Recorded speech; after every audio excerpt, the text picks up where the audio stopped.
Hello everyone, welcome back to the channel. If you're new here, my name is Nicole. I'm a beginner rider here to share my journey of learning to ride with you. In today's video, we're going to talk about the top 3 things that I recommend for beginner riders. So the very first thing I recommend for any beginner rider is to enroll in a motorcycle safety foundations class. And I'll leave a link in the description below to the information for that class.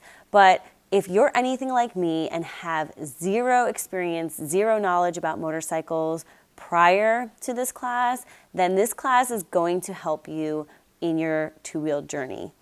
I knew nothing about motorcycles. The only experience I ever had with a motorcycle is being a backpack on my boyfriend's Ducati.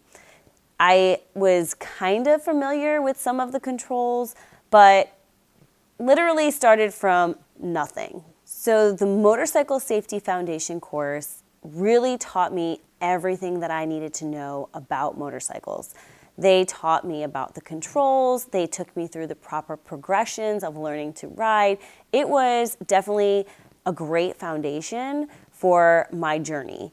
I don't think I would have been able to ride a motorcycle having not taken that class. So I definitely recommend that for any beginner rider. In the class, you will start in the classroom setting. So you're not going to get on a motorcycle within the first few days of this course. They are going to teach you everything you need to know about the controls of the machine. They are going to teach you everything you need to know about safety, finding escape routes. It is very detailed, and they provide you with so much knowledge even prior to getting on the motorcycle. Once you finish that classroom part, then you start learning to ride in a nice controlled setting with a lot of instructors around there to help you. So it was definitely a great environment to build my foundation and create a positive experience for me, even though after the first day I definitely was ready to quit because I didn't realize how hard it was going to be. However, I stuck it out, went back the second day, and did great. But I definitely recommend taking this course for any new rider. The second thing I'm going to recommend is investing in good safety gear.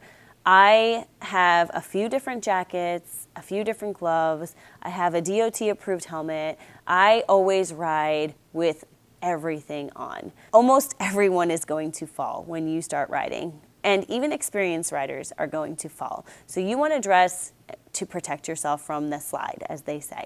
So I love Revzilla. I used that website to invest in a bunch of different gear before I started riding.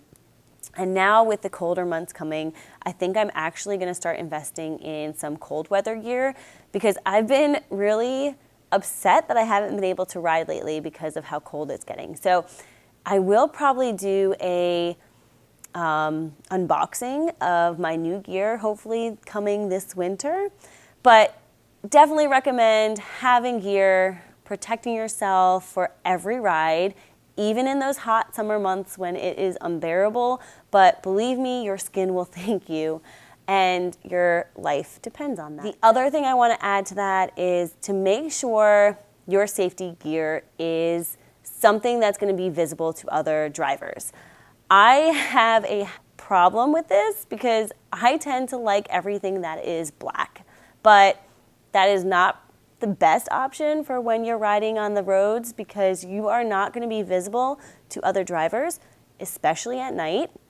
So I've been trying to find more white safety gear that I enjoy, that I like, but the fashion aspect of it, motorcycle gear people, I'm going to need you to step up a little bit because I love all your black attire, but there's not a whole lot of bright colored visibility in safety gear yet. So that's something that I'm going to keep looking at. And if I find anything that I really like that's fashionable, I'll definitely keep you guys updated and put that on here as well. The last thing I'm going to recommend is riding your own ride and practicing in a controlled environment at your own pace.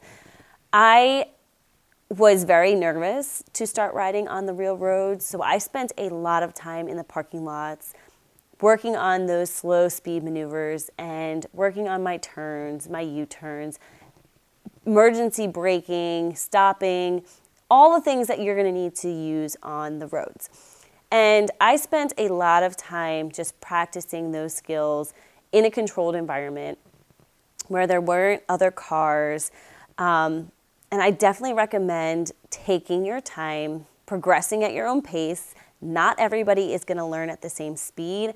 I learned kind of slow, I think, but I wanted to be confident before I went on the road.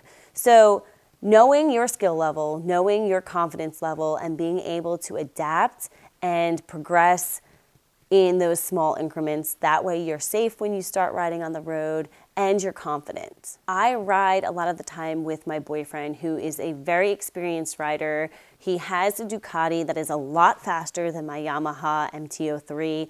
So sometimes when I ride with him, I need to understand that I am not going to be able to keep up, and that is okay. I just do my own thing, and eventually he'll pull over, wait for me for a little bit, and then I'll catch up. But definitely don't be intimidated if you're riding with someone or in a group of people and they are a little bit more advanced than you are. Just go at your own pace, stay at your skill level, and ride what's comfortable for you. So again, the top 3 things I recommend for any beginner rider is to enroll in a motorcycle safety foundation class, invest in proper safety gear, and practice within your limits and at your own pace and progressions. If you found this video helpful, hit that subscribe button. There will be more of this to come. Until next time, ride safe, and I will see you during my next video.